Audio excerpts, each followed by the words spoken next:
a federal court has ruled the government's use of the Emergencies Act during the convoy protests back in 2022 was not justified. The CBC's Karina Roman is live in Ottawa. And Karina, you've been reading over the decision, which runs nearly 200 pages. So we're just all kind of getting our heads into it. But so far, what have you been able to glean from it? Okay, so let's just go over the language that the judge used in terms of his conclusion, saying, I have concluded that the decision to issue the proclamation, that would be the invoking of the Emergencies Act, does not bear the hallmarks of reasonableness, justification, transparency, and intelligibility, and was not justified in relation to the relevant factual and legal constraints that were required to be taken into consideration. Now, obviously, that is news that he found very differently than the public inquiry, the Rouleau Commission, which found the government was justified in invoking the Emergencies Act, Andrew. And of course, you know, in this 190 plus pages, there are many, many reasons, and he goes over the arguments of both sides just to give people a sense of what parts of the charter we're talking about. We're talking about Section 2B, which is the freedom of expression, Section 8, which is search and seizure. He did not find that there was any infringement on the right to assembly, because even though, of course, you know, people were restricted in where they were allowed to go, that is, you know, allowed. Those are reasonable limits. But in terms of freedom of expression and search and seizure, that's where he found there were infringements. And in terms of the justifiability, Andrew, you'll recall that there was a lot of talk about the CSIS definition of a national threat to security. And what's interesting is the judge found it doesn't actually matter whether or not CSIS said that there was a national security threat or not. I mean, that should be given weight, that, you know, it's something to actually consider, but it's not the sole reason to invoke it. So you might say, well, then why did he say they were unjustified? And again, Andrew, I've only read parts of it, but from what I gather, it really comes down to this was not a national emergency, that the police and the provincial authorities in different regions, whether we're talking about Alberta and Coutts or whether we're talking about Quebec or Windsor, they were able to deal with the problem at hand. What really the problem was Ottawa. And that means it wasn't a national emergency. And he talks as well about some of the financial penalties they brought in terms of seizing and freezing bank accounts, because that affected people beyond just the people they were trying to affect. That itself was an overstep.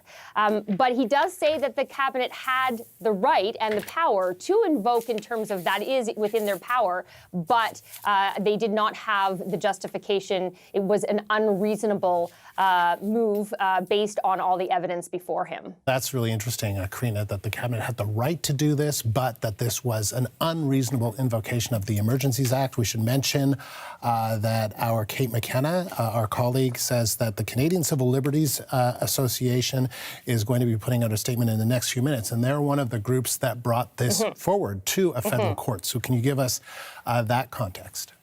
Well, yeah, so they obviously, and in fact, the judge praised them and said this shows why it's important to have these public interest litigants to bring these cases forward. But what's interesting as well in part of his judgment is he talks about how if he had been at the table, you know, making the decisions, that he does recognize that hindsight is 2020, and that in the moment, he may have even been persuaded that this was necessary, but that in the light of day, when you actually get to hear all the evidence and see what the applicants, in this case, the Civil Liberties Association, but others as well, that then you get to see, well, actually, maybe it wasn't. And so he does say there is a recognition of this benefit of hindsight and time to actually go through it. But in the moment, you might be seized with the sense of urgency that, you know, calmer heads prevail as time goes on, and in terms of looking back on what was really going on. So that's interesting. I don't think anyone will be surprised to hear, Andrew, that there probably is going to be an appeal of this. So this is not the end of that. It would be hard to see the government not appealing this. So it probably goes on to the next level, which I believe is the Federal Court of Appeal. And of course, this lands on the wrapping up of the cabinet retreat in Montreal. So I'm pretty sure we're also going to hear from cabinet ministers on this as well. Well, if you don't hear from them, I'm pretty sure reporters will ask them about it. But Karina, let's talk a little bit about that, because I'm trying to kind of understand the consequence. I mean, I guess there could be political consequences, obviously, but are there other kinds of potential consequences for the government, given that a federal court has ruled that they had the right to do this, but it was unreasonable? From what I can tell, no, the applicants did not ask for any remedies. So there doesn't seem to be a penalty. That the remedy that they were looking for was a declaration that this was unjustified, unreasonable, and that is what they got today. So interesting, they didn't ask for costs, from what I can tell. So it does seem like this is more a political ramification for the government than anything else. And, you know, because it's not the final court, because it will go on, that does give the government some room to perhaps say they disagree with this ruling, or that at least they need to, like the rest of us, take some time to read it before they go forward and decide. But considering this, especially considering the parties that were involved in this protest, and what that has meant for this particular government in terms of its brand, its messaging, the whole thing about, you know, where the opposition was more supportive of the convoy and what it was trying to say, and that these people are just trying to express themselves. It certainly then feeds into that narrative that the opposition has tried to push, that the government overreached, overstepped. And this obviously a blow to the government's argument that no, this was very much needed. So it's definitely something we're still trying to parse.